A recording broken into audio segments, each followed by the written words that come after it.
everybody, welcome back to Finding Faith in Fiction. I'm Chrissy, and in this video I'm going to be going through my June mid-month wrap-up.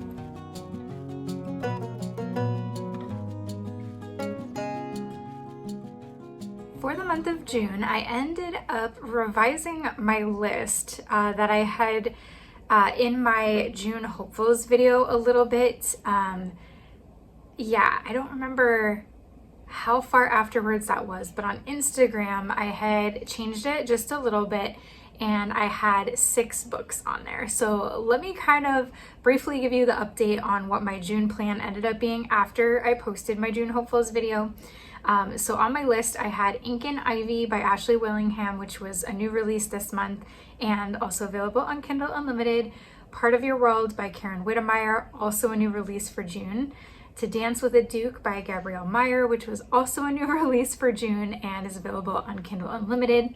I had Memory Lane by Becky Wade, which is book 1 in a series that I plan to read this summer. That one is not a new release, it is older, but it is also on Kindle Unlimited. I decided to go ahead and read Gelato at the Villa by Robin Jones Gunn, which is a book that I had planned to read in May and didn't get to. And I decided to push off her new one about the Scottish Highlands until the fall because the cover was giving fall vibes and I just felt like I needed to save it for then. So I did Gelato in the Villa for June instead. Then I actually, like I said, took off The Shortbread in the Highlands by Robin Jones Gunn, and I actually switched it with Crown of Destiny, and this is by 𝐿𝘪𝑐, which I have never read. This was a new release as well. It is also on Kindle Unlimited, and I believe it's fantasy. And I was like, you know what? I'm intrigued. Let me go ahead and add this one to my list for June. So that was my revised goal for my June hopefuls, and so far I'm doing pretty good. So let's get into what I've read for the first half of June. The first book that I ended up reading in June while I was waiting for all of the new releases to come out later in the month was Memory Lane by Becky Wade, and this is book number 1 in the Sons of Scandal book series. And I decided I was going to read book 1 in June, and then book 2 in July, and then book 3 in August, kind of spread it out over the summer. So I did read this one first, and this is about a girl named Remy who rescues a guy who is looks like he's drowning out in the sea in front of her very remote main island that she lives on. And he ends up having amnesia, and she has to basically care for him because he can't really be moved. It's really hard to get off of the island where they live. There's no hospitals or anything. So she ends up being his caretaker until he's well enough to go back to the mainland. But he doesn't know who he is. She does see that he's wearing a wedding ring, so she's trying to keep her distance because he seems to be a married man. But of course they end up being very attracted to each other. He's not exactly the nicest patient and doesn't make her job super easy, but when it comes down to it, she really doesn't want him to leave, and he also really doesn't want to leave. I would definitely say this is probably more of a he falls first, although she's definitely falling and she just doesn't want to admit it because she's trying to guard her heart and do the right thing because she doesn't know what his real life is like, and she doesn't want to like mess up his life should he have a wife or children or whatever. So throughout the book, they end up kind of trying to look for clues to figure out who he is and find his identity. He ends up getting well, but then kind of ends up, I think, getting a fever, gets really sick again. So she decides to risk it and take him by ferry to the mainland to get him checked out. So when they're there, they end up finding out who he is, and his family turns up, and he realizes he has a house on the mainland there, and that he had been out on a boat trip by himself and had somehow fallen overboard or been thrown off and all of these other things. He finds out that he had been married, but something had happened with his wife, so they were no longer married. And so suddenly he's realizing his identity, but now these new mysteries come up of, well, what happened to his former wife? He has a weird feeling about it. He also wonders why, if he's such a great boatman, was he in the middle of the ocean? And he's wondering if somebody pushed him or tried to kill him. So now they are he convinces Remy to stay on the mainland and help him to sort through these mysteries, and that's what they do for the rest of the story. So I won't give anything else. There is a bit of a mystery, a couple mysteries throughout this one. I don't want to say what kind of mystery because that'll give away some spoilers. If y'all have been here a hot minute, you know that I'm not a big fan of like mysteries, especially murder mysteries, just mysteries in general. I just don't tend to love them. This one for me was actually okay. I enjoyed the mystery. There was a couple parts that got a little like, oh, I wish I don't want to know that. I don't want to imagine whatever happened happening, but overall it never got too intense for me. So I think I found like a good level of mystery for me, which is kind of exciting. So I would definitely say this is like a summer cozy beach read. So like read it on the beach, or better yet, go on vacation to a beach cabin in coastal Maine and read this book there. I can't do that. I don't have any money or a beach house, but that would be like ideal location for reading this book. Okay, so let's talk about my review. Things I enjoy, like I said, a good summer read. The secluded Maine coastal island setting was very cool. I don't think I could ever live on this island. It's a make-believe island, but it's based on like a real group of islands in off of the coast of Maine. I liked how they described like the bigger city that they went to on the main, I don't know if it was mainland or a bigger island, but they took the ferry from the tiny island to there. And I liked that location. That sounded cool. I liked that the male main character had amnesia, and it was kind of like a forgotten identity kind of a thing. Like I said, it was kind of he falls first. Again, a light, not too heavy mystery. It was just enough to keep you in suspense and keep you wanting to turn pages, but never got like so intense that I was like, I don't like this. I feel icky. It didn't feel like that. There was a bit of a whodunit plot twist in terms of like what happened to him on the boat and like how did he get in the water? Why was he so badly injured?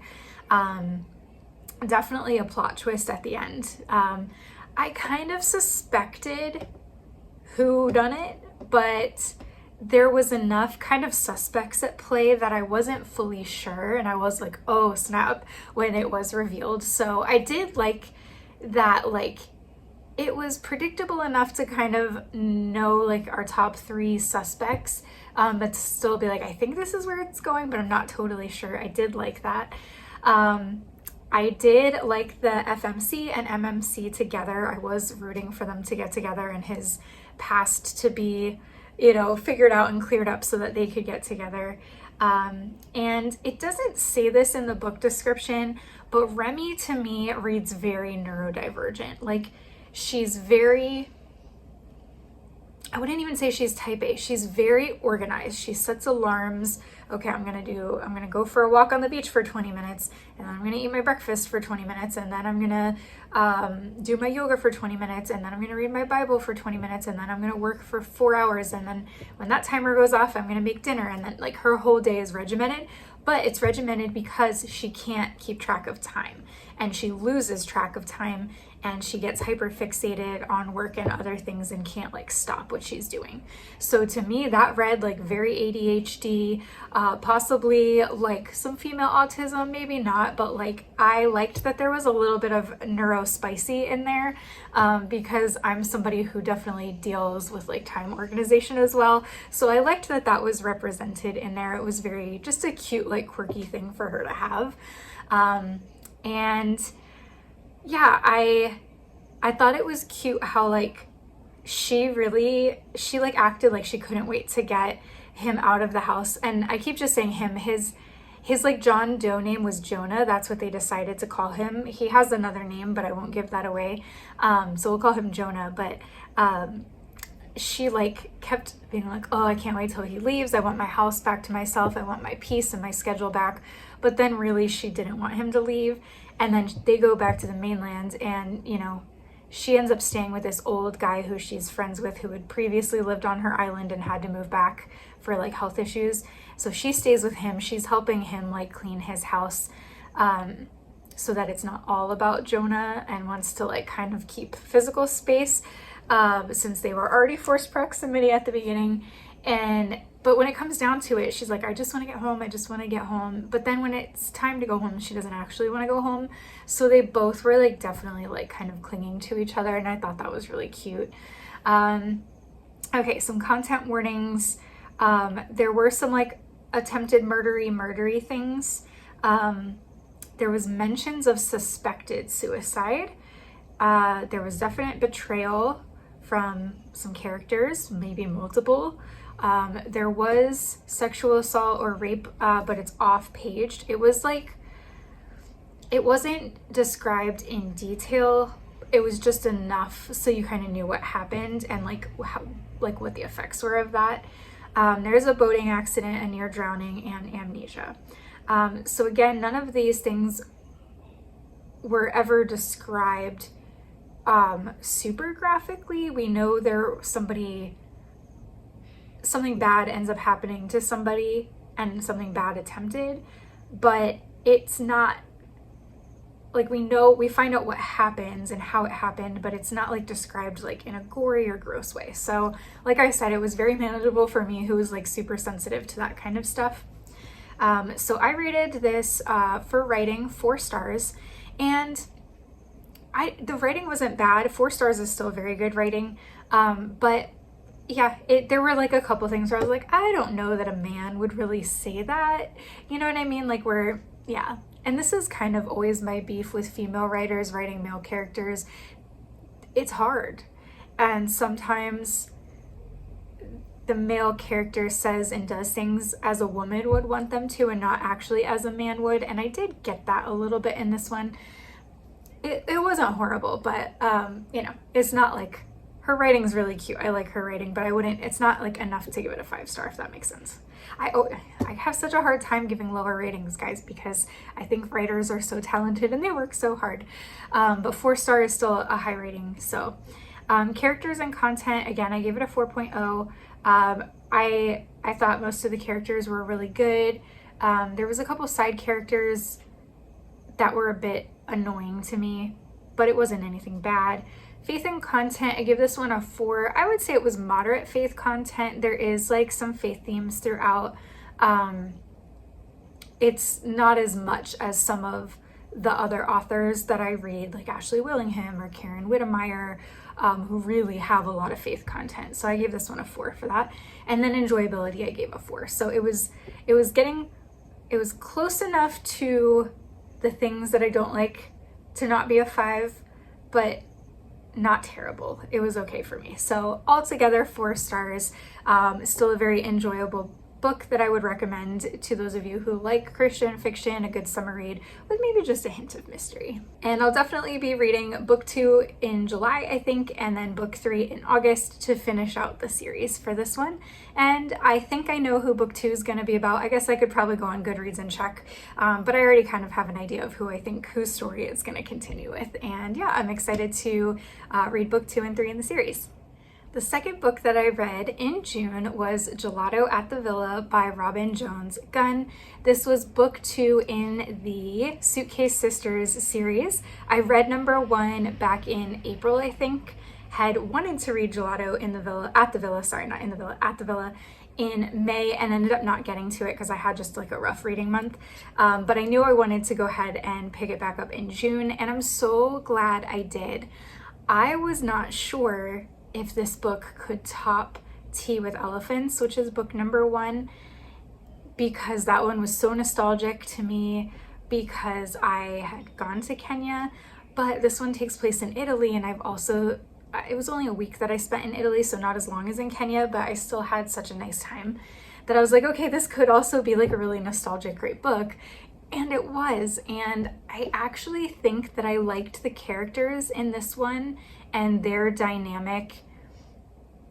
I don't know that I would say better, but kind of maybe, I don't know. I still love Tea with Elephants, but this one was also excellent. So I don't know if they're like here for me, because there was a month between them. If I read them back to back, I'd probably be able to say if one was a little higher or not, but this was so good. It definitely, if it wasn't better, it was definitely even with Tea with Elephants for me.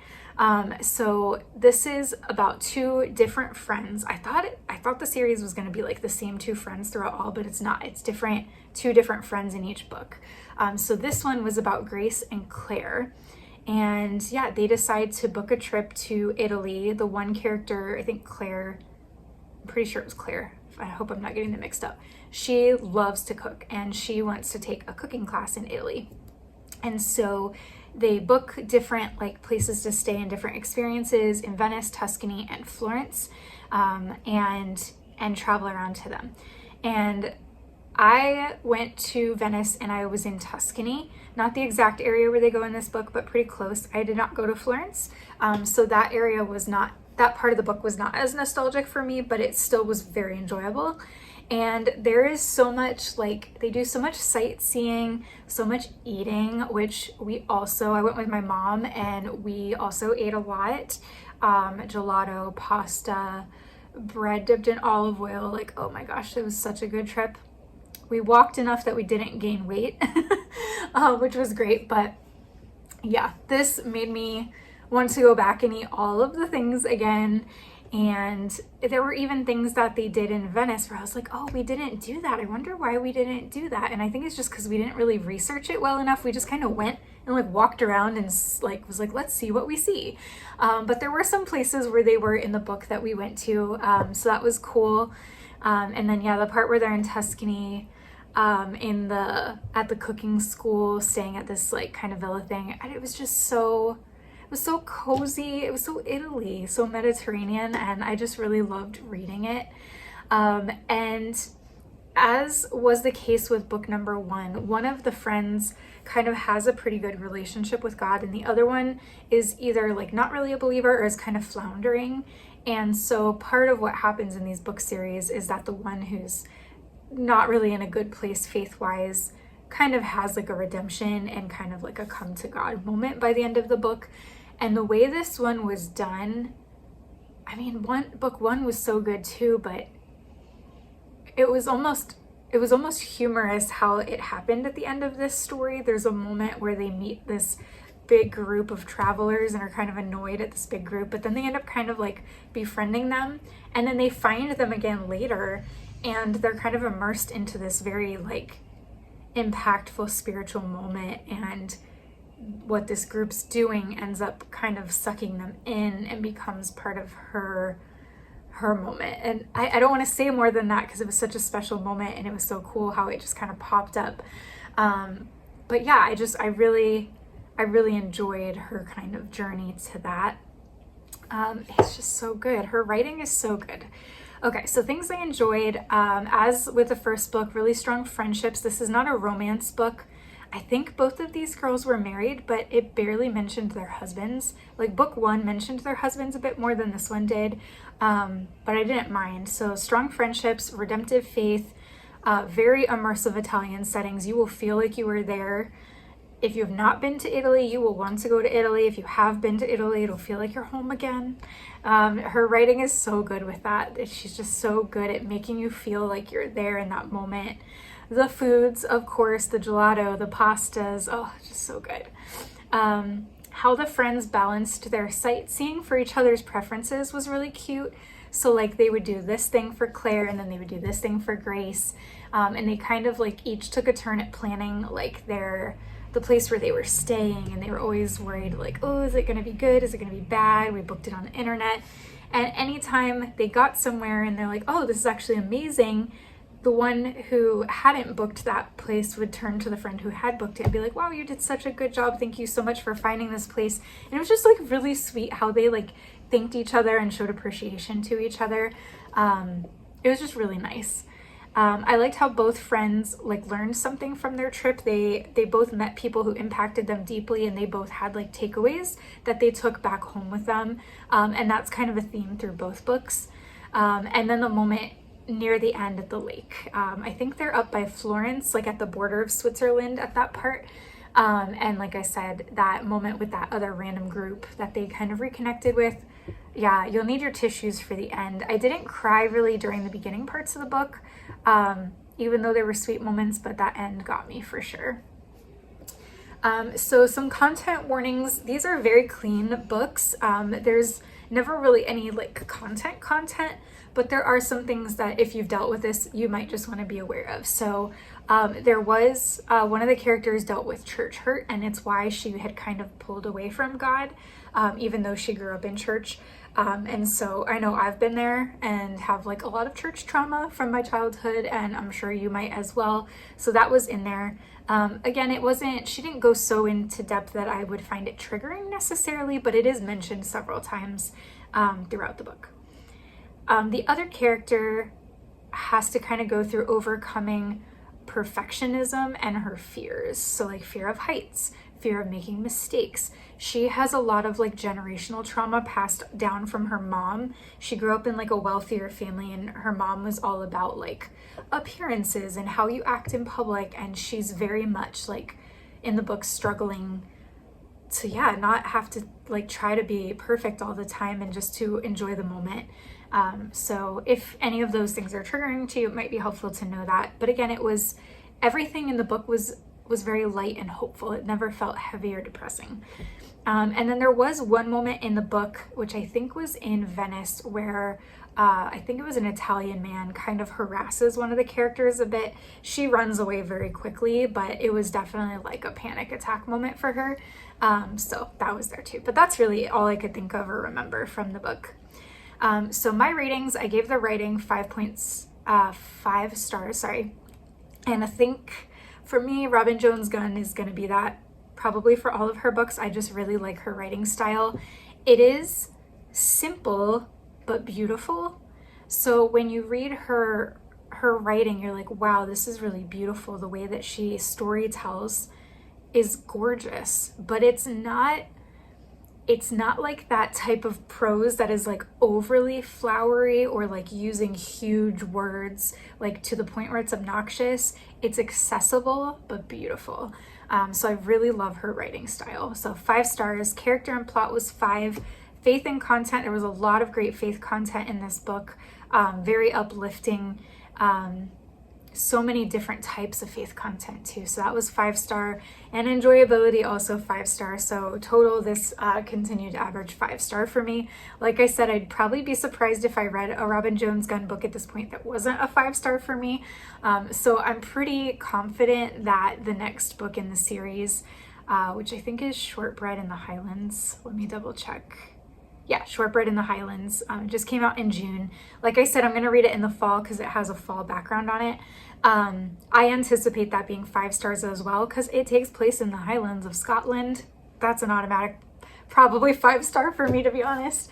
And I just love her writing. So I am looking forward to that, but I'm going to delay the pleasure a little bit and wait to read it in the fall so I can just feel like cozy in front of like a little fireplace or something. If you have not read the Suitcase Sisters series, I highly, highly, highly recommend this series. It's so cute, so good, especially if you're not a big romance girly and just like great women's fiction. This is definitely one for you. The third book that I read in June was To Dance with a Duke by Gabrielle Meyer, and this was book number 2 in the Dollar Princess series. So book 1 came out back in, I want to say January, and that one was called, I think it was To Love a Lady. Let me double check. Yes, To Love a Lady. And I loved that book. It was really cute. This one, or the first one, was based off of a musical. This one is also based off a musical, and all of the other books she has planned for this series will also be based on musicals. So the first one was a retelling of My Fair Lady, which I actually haven't seen that, so I need to watch that movie and then reread the book. I'll probably appreciate it more. This one, To Dance with a Duke, is actually based off of 7 Brides for 7 Brothers. And again, somehow this is a movie I had never seen before. And I ended up, because I'm backwards at everything in my life, I read the book first. I probably should have watched 7 Brides for 7 Brothers first and then read the book, and it would have made more sense. But I did it in the flipped order. And that's just how I am with things sometimes. So this is like a Regency Gilded Age era book. And she took the concept of this guy with a bunch of brothers who needs to marry someone to kind of help out with the house, and then kind of help teach the brothers manners and get them married off. So it kind of took that part of the 7 Brides for 7 Brothers, put it in a new time period, in a new location, and then just created this really unique story around that idea. So it's set in 1884, which is one of my favorite time periods. I love Gilded Age / Regency, and this is based on 𝐕𝐻𝑚𝑠 Welby, who is the Duke of Somerton. he has an estate and his home is basically like falling apart. They do not have money to keep it going. He has like tenant farmers that he works with and gets rents from, but it's like not enough to sustain them. And he's got a ton of brothers. So I want to say he has 4 brothers. So it's not quite 7. Well, actually in the movie he has 6 brothers in him. This one I think only had 4. Him and 4 brothers. But anyway, he finds an American heiress to marry. So literally like the Dollar Princess kind of vibes, which I love that trope. It kind of reminds me of like Downton Abbey, where he marries an American heiress. I love that show. But anyway, he goes to a ball and he kind of singles out Lily, who's an American heiress. She is actually a character that was in book 1. You can definitely read these separately as a standalone out of order, but Lily is a character that was mentioned in book 1. So she comes and is trying to find a man. Her mom is like set on her getting with this one guy, but he's like super old and cringy, and she's like, I'm not marrying this guy, he's horrible. So as soon as Ames like looks at her and locks in and comes to dance with her, she's like, if this bro offers me a marriage proposal, like I'm going, because at least he's handsome. If I can't have love, at least I can have a younger handsome husband and not this old creepy guy who like literally grosses me out. So he offers her a marriage proposal, whisks her off to his home, and yeah, basically she has to give up her inheritance from her father, who had passed away many years ago, to sustain the house. And what I will say is that the first couple chapters, even the first quarter of this book, almost felt like a copycat of Seeking Persephone. It's a different, she's not an heiress. She's actually quite poor and he's quite wealthy. So it's not exact, but just like the vibes and some of even the things that she said and he said just really gave Seeking Persephone vibes. And I was like, I really hope this isn't going to be like a knockoff of that. It wasn't. But there were just a couple chapters where I was like, oh my gosh, this is so similar to the beginning of that story. So if you like Seeking Persephone, then I think you'll definitely like this, because there was definitely some overlap. This is definitely 2 separate stories, 2 different characters. You know, they're flipped in terms of who's rich and who's poor, but it just seemed so similar there at the beginning for a little bit. So anyway, she gets there. There had been like rumors that this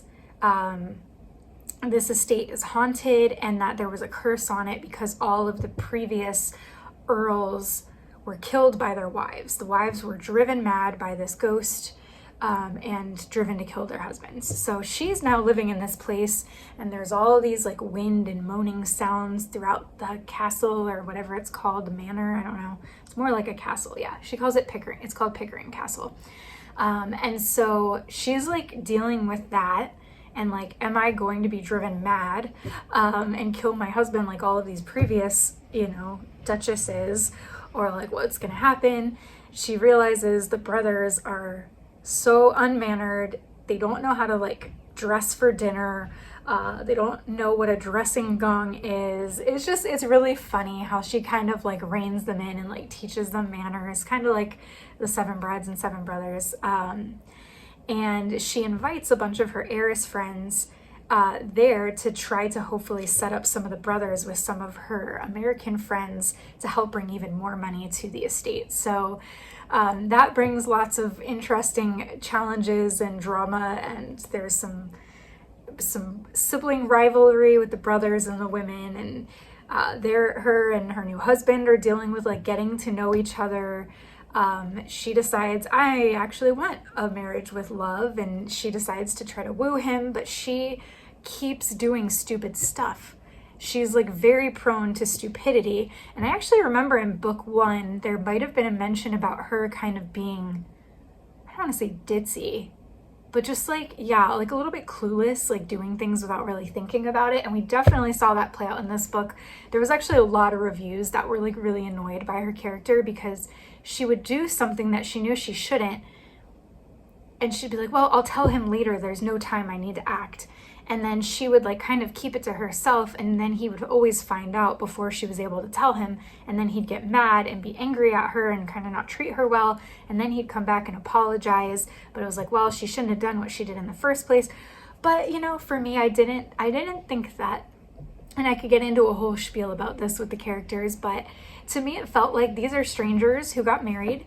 This woman is having to give all of her wealth to this guy who she just met to take care of his house, his brothers, what he wants, and he's very stuck in his ways, and there are certain things where he's like, no, it's going to be this way, and she doesn't agree with him. And so, you know, they're new to marriage, they don't really know each other, they certainly don't love each other yet. Is it that weird that she would, you know, kind of do what she thinks is right to try to fix the problem when she's young?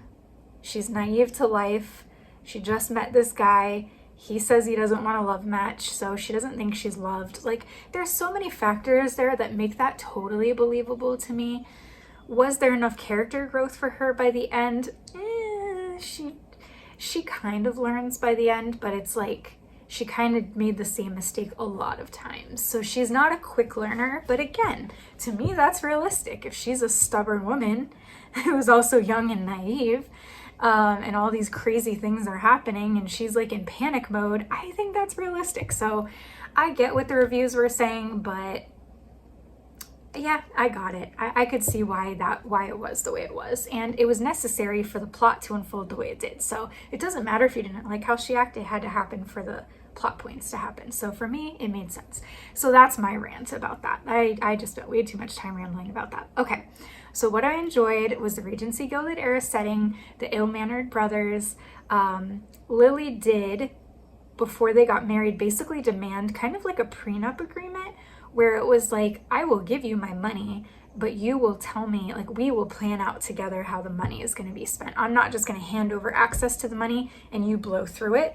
Like, I have to approve every financial decision to make sure that her wealth wasn't blown through, because she had heard stories of these American heiresses who basically lost all of their money because the husband mismanaged it, trying to repair the estate, and spent it poorly, probably gambled a lot of it away too.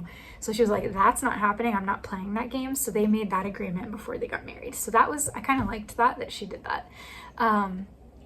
The tunnels, that's all I'll say about that. And there was a forbidden romance side plot that caused a lot of trouble in the story, but was kind of really cute at the same time. So I liked that as well. Some content warnings. I don't see this as like a really content thing, but I'll say it just in case. So like, I would call the American heiress dollar princess time kind of like a marriage trade. I wouldn't say it's like human trafficking per se, because the families were in agreement. They weren't kidnapped necessarily, but I'm sure a lot of the women weren't very thrilled to be sold off to these men. So if that bothers you, that's in there. There was some swapping of boyfriends and girlfriends, not in like a bad, gross way, but if you're like somebody who's like, oh, I hate like cheating, that might bother you a little bit. They weren't technically cheating because they weren't like fully courting yet. They were all just kind of getting to know each other. But like the brothers would kind of like flirt with the other one's interest to like get on the other one's nerves. And so there was like some of that. But they weren't like, well, I guess maybe, yeah. It wasn't cheating, but some people might see it as cheating. So if you're like very sensitive to that kind of stuff, then you might want to know about that. Dishonesty of a spouse, was like a common theme throughout this book. There was a brief abduction of someone, and there were murders and death talked about from the previous dukes and duchesses with the curse. It was sometimes mildly described, but they were just like retelling the story, so it was on page but in the past, if that makes sense. So my rating for this book, the writing 5.0. I'm a fan of Gabrielle Meyer's writing in general. Character and plot, I did give a 4.5, again just because there was some stuff with some of the characters that wasn't great. And then faith and content, I gave it a 4.0. It did have, I'd say, moderate faith content in it. Some of the content was a little, I just didn't love some of the stuff with the tunnels and like the curse. I was really worried going into this book about the curse. It ended up being fine and I didn't have any issues with it, but it was still just a little creepy for me. Enjoyability, though, I did give this book a 5. I flew through it, I think, in like 2 days. So it was a very quick read. I did love it. I think I actually liked this one better than book 1. I don't know. I might need to read them again back to back and see. Maybe before I read the third one when it comes out in the fall, maybe I'll do like a reread of the previous ones and see what I think. But either way, I really enjoyed this one and I do recommend it. All right, the fourth and last book that I read in the first half of June was Ink and Ivy by Ashley Willingham. And this is going to be book 1 in what will be a series called, what does she call it? A Grace Haven, it says a Grace Haven Cozy Christian Fantasy Romance. So I don't know if that's the series title or not, but it is like going to be like the Grace Haven series. So this is described as a cozy fantasy with small town charm, whimsical fantasy world shaped by missionaries from Earth. I have so much to say about this. I'm already getting at like the 40-minute mark in this video, so I'll try to keep it under 50 minutes, but I can't promise. I will start off by saying I loved this book, and as soon as I finished it, I wanted to immediately reread it. And if I read my last book for the month in time, I might do that because it was so cozy. But I did also have a few issues with it. So, and Ashley Willingham is one of my favorite authors, but I did have a couple like bones to pick with it. So we'll talk through all of it. This book is about Ivy Fairwood, who is half human, half dryad, and she lives in Grace Haven, which is in like a fantasy world far away from Earth. And this specific place had previously been colonized, I guess would be a word to call it, by humans who had come to this world through a portal from Earth. But now the portals have been closed, so humans can no longer go back and forth, and all of the existing humans are half humans who had been orphaned in this war that had happened, were moved to the capital and like were adopted by families there because they're like highly valued.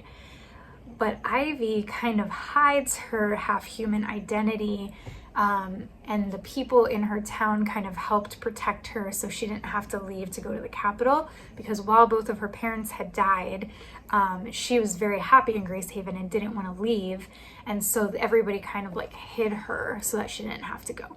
So this is years later, and she is living with her best friend, who I can't remember what kind of character she is. Maybe she's like a fae or something. Some kind of like very warm, glowy sun fae or something maybe. I'm sorry guys. I'm new to the whole like fae, elves, dryad type fantasy. That's just not ever the fantasy type stuff I've ever read. And I've kind of been like anti books with like faes and stuff in them. I don't know why. It just didn't seem interesting to me. So I don't know a lot about those characters. So if I totally butcher some of this, I apologize, and feel free to correct me in the comments. But she lives with her friend, and they live above like a little bakery restaurant, and her friend like is the baker.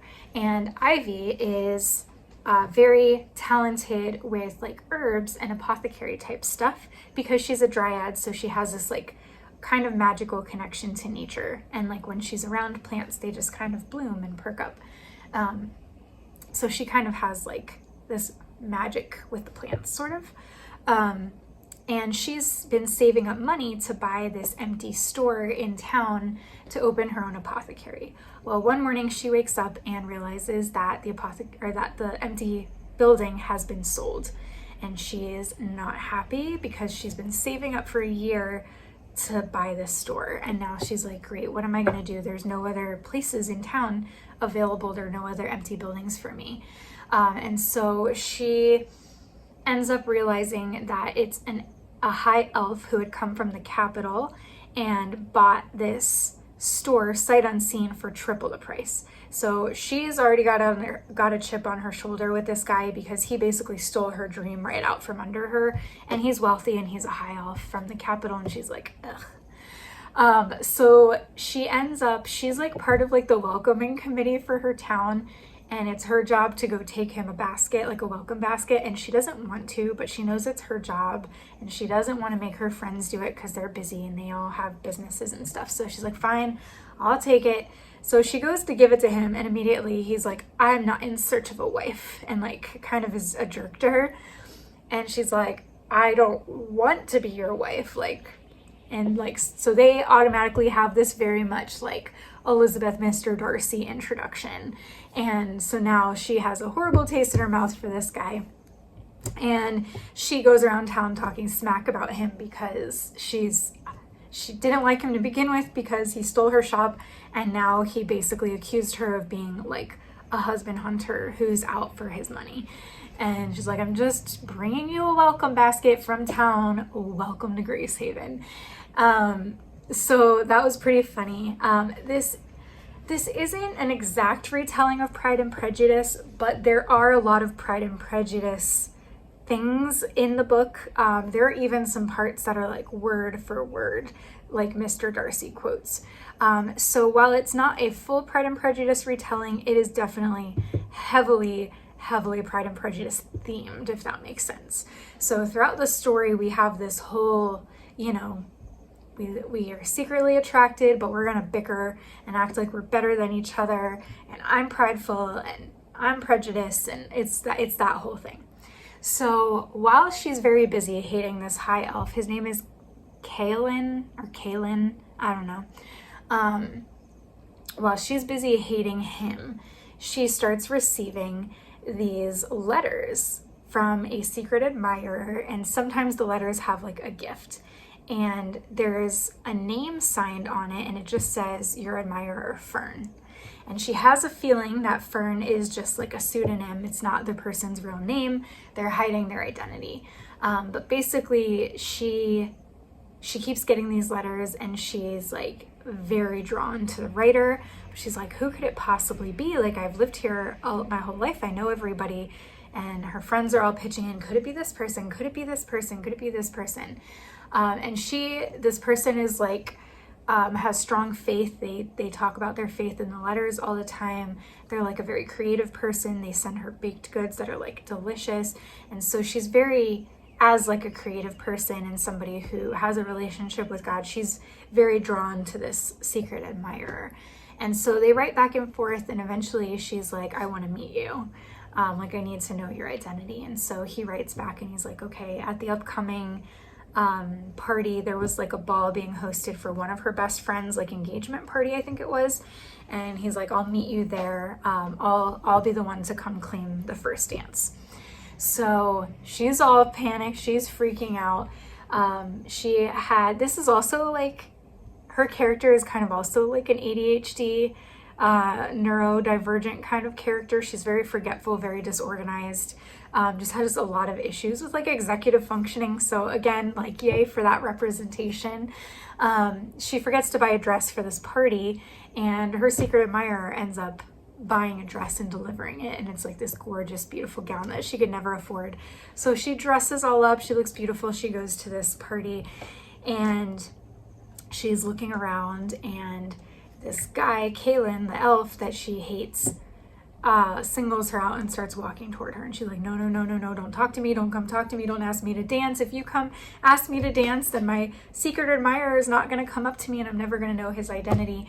And so he asks her to dance, and she kind of wants to because she thinks he's hot, and she's kind of like attracted to him, but she doesn't want to be because she's into her secret admirer.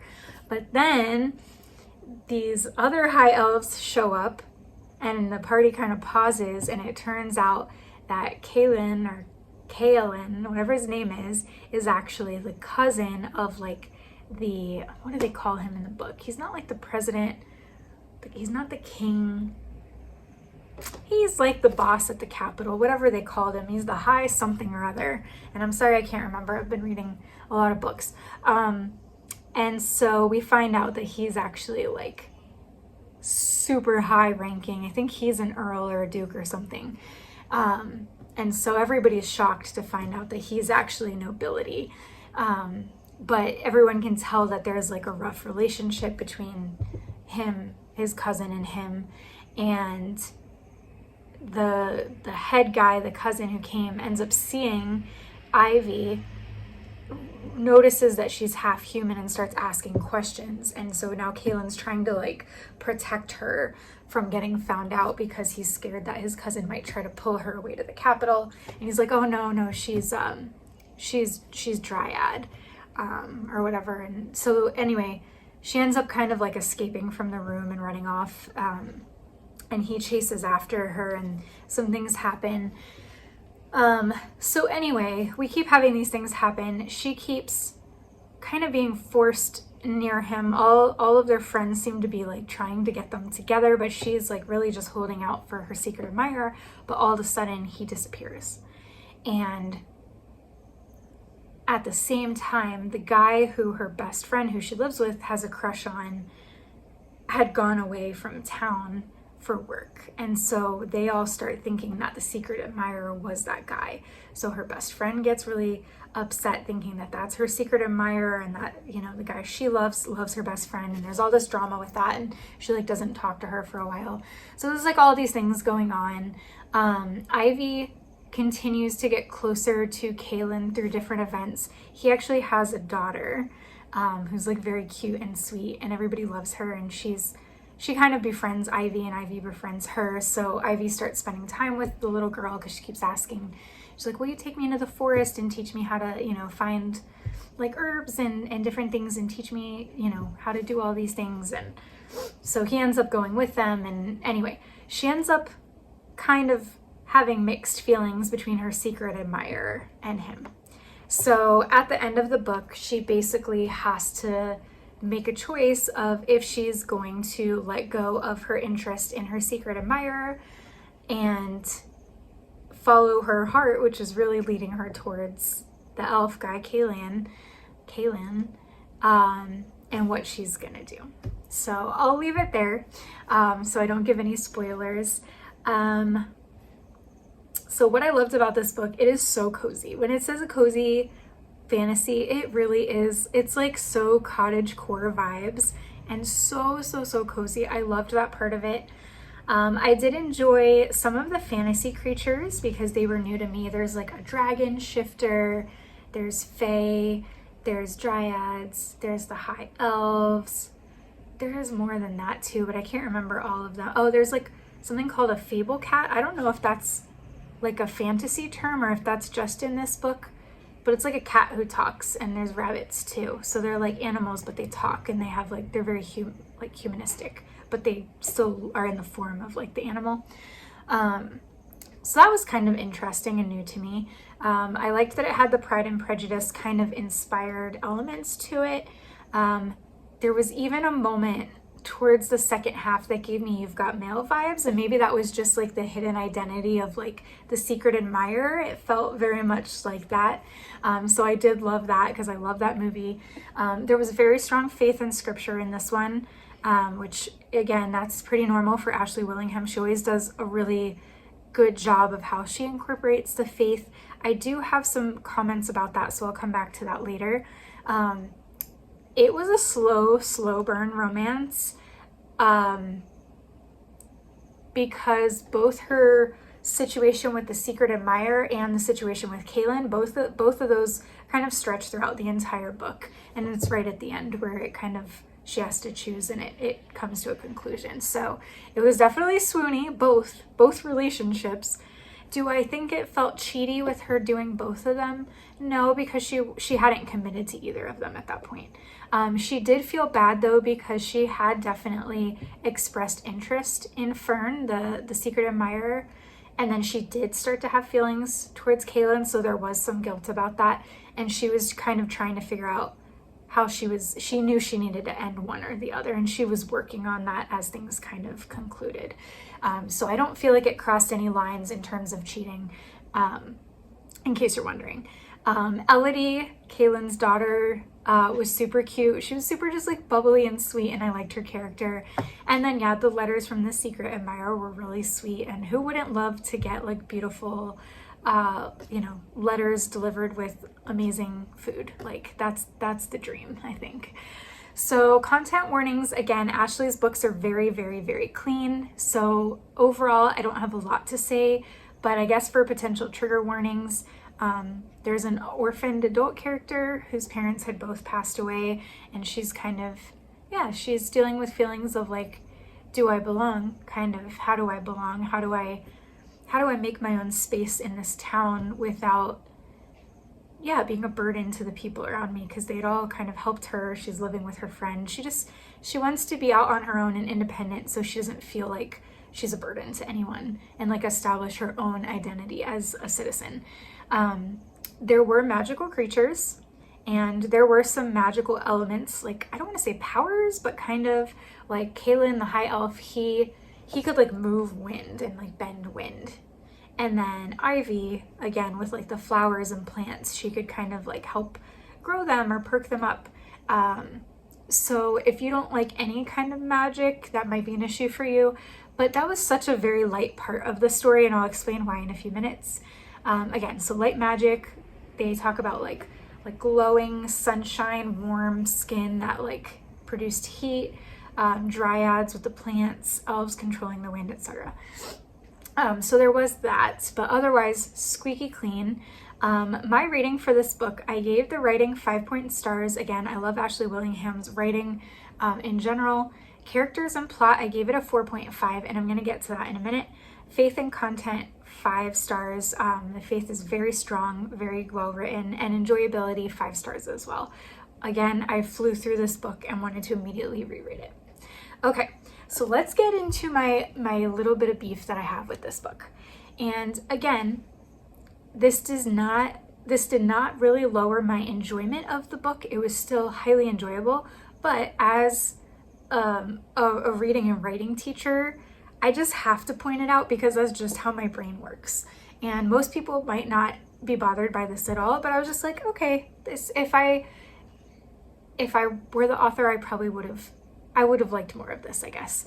But I don't think that was necessarily the point. So I don't know. I'll leave it for you guys to decide, but this is just my thinking. So the premise is that in the book, God created the earth and humans. But there's also these other worlds with these other magical creatures, like fantasy, whimsical creatures. And the way that it happens in the book is that the humans came through the portal to these other worlds as missionaries. They brought their Bibles and shared to these other creatures in these other worlds about God. And Ivy at one point mentions how their faith in God came from these human missionaries, and how they acknowledged that the humans were created in the image of God. What the book didn't really address was, did God then create these other worlds and these other fantasy creatures who now believe in a God who made humans in his image? And I see, this is hard. If you're writing for a Christian audience, I could see why she left this vague, because I feel like there would be Christians who would be upset if it explicitly said that God created these other worlds and these other creatures, because that's not in the Bible. And maybe she didn't want to go outside of biblical creation as it is in the Bible. So it's a tricky thing to write as a Christian author in a Christian book, because us Christians can be real judgy and nitpicky about that, and myself included sometimes. So I think that was probably really a hard line to know whether to cross or not. But it did kind of seem a bit interesting, because it addressed how the humans had come, why these mystical fantasy creatures had a belief in God. So this was not allegorical faith at all. In her fairy tale series, The Clean Fairy Tales for Adults, she did the faith in an allegorical way, where there was like a maker or a creator, and everything was more allegory. It was still very strong faith content, and you knew it was good, God and Satan, but it wasn't. This is full on the Bible being quoted God, the Lord, like, and so it was really risky, I think, for her to do it that way. I guess my beef with this is that this world that these characters are in felt odd to me for a couple of reasons. One, spiritually, because we don't know if we assume they were also created by God, but just not made in the image of God. But that brought up a lot of questions for me from like a theological standpoint. And again, I'm putting way too much thought and analysis into an entertaining, cozy fictional book. Okay, I understand that. But this is just how my brain likes to think. So, two, everything about this world felt human, except for the characters being creatures. So if the characters in this story had all been humans, there would be nothing fantasy about this. They drank coffee, they ate desserts from a bakery, they go to a paper store to buy their stationery, they go to church, they go to, was it knitting or crochet club together, they have a welcome committee. Like, there was nothing really about the world, the Grace Haven, that felt fantasy outside of the characters. There was no really additional magic system or unique elements of their world that set it apart from the human world. Now, I recognize that the humans had come there and had probably, again, like colonized it, and so now they're doing things the very human way. But I just would have liked to see a little bit more unique world building from the fantasy angle in Grace Haven, because it all just felt very human. So again, if you would have just called all of these characters humans, it would have just been a cute, cozy romance. And it was like, there were some times where I couldn't tell if it was like meant to be modern day or like, yeah, almost more Regency, like historical time, but in a fantasy world. So again, I don't know if Ashley did this on purpose to keep it vague so that it wouldn't get outside of like Bible territory and get weird, but I personally would have liked to see a little bit more world building and understand the world of Grace Haven a little bit better. And this is a series, so it is very possible that book 2 and 3 and however many are in the series will continue building on that. It's very possible. So I might be putting the cart before the horse here. But as a book 1 in fantasy, you typically do a lot of setting up the world at the beginning of the book. And while there was, again, some of that explaining the history and how they came to believe in God and have the Bible, I would have liked a little bit more. So that was my small little beef with this story. Again, it didn't bother me enough that I didn't enjoy the book. I still loved it. I would still reread it probably 50 times because it was so cute and cozy and I liked it. But it was just, yeah, as like a reader and writing teacher, I had to kind of just put that out there because it was just a little bit bothersome to me. But, you know, overall with my rating, that worked out to be like around roughly 8 or 4.8 something stars. So I rounded it up to 5 because if I had to go down or up, I'm going up because I still loved the book. So anyway, I'm sorry for being very long-winded as usual. It's just my style, guys. So do I recommend ink and Ivy to you? Yes, I absolutely do. I recommend any of Ashley Willingham's books, but yeah, this was really cute. And it had so many things that I love. It had sweet romance. It did sort of feel historical Regency a little bit at times. It did have some fantasy elements. So it was kind of like blending all of my favorite things, all of my favorite genres into one book. So I do think I really loved it because it was like a blend of all of my favorite things, which was really cool. So definitely give it a try. Like I said, it's on Kindle Unlimited. And I even think if you were to buy the Kindle book, it was like very reasonably priced. I did actually purchase this one, even though I have Kindle Unlimited, I wanted to own this book. So I did pay, I think it was like $5 or something. So it was very, very reasonable. Well, I hope you guys check it out, and I hope you love it as much as I do, because like I said, it was just such a cute book. Get yourself a cozy blanket, a cup of tea or coffee, whatever you prefer, and a cozy chair to read in. And if you have like a drizzly, rainy day, would be the perfect day to read this book and just get all of the coziness. All right, guys, well, that is the 4 books that I read in the first half of June. I actually have read another 2 books at the point of recording this, but I'm going to wait and review them in my end of June wrap up, because technically I started them after the 15th, and that's where I try to like cut my 2 videos, my mid-month and my end of month. So I'll review those 2 books in the end. I still have 8 days left in the month, and I've already read 6 books, so I'm already doing way better than May. I think I'll probably get through at least 1 more, maybe 2. Like I said, I had 1 more on my list, which is The Crown of Destiny, which is a fantasy that I haven't gotten to yet. So I will probably be reading that one. And then if I get through that and I still have some time left, I'm not sure if I'm going to go back and read one of the books from May. Like, what were the ones that I didn't get to? I think it was No Stone Unturned, yeah, and Head in the Clouds. I'm not sure if I'll end up doing one of those or if I'll just reread Ink and Ivy. I'm not sure. It's gonna be a close call. So yeah, I'll leave a little bit of mystery there, and I guess you'll have to check in my end of June wrap up to see what I end up deciding. As always, guys, thank you so much for watching.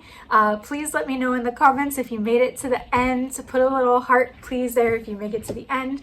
And yeah, let me know if you've read any of these new releases and what you thought about them. I'd love to hear your take. See you in the next one, guys. Bye.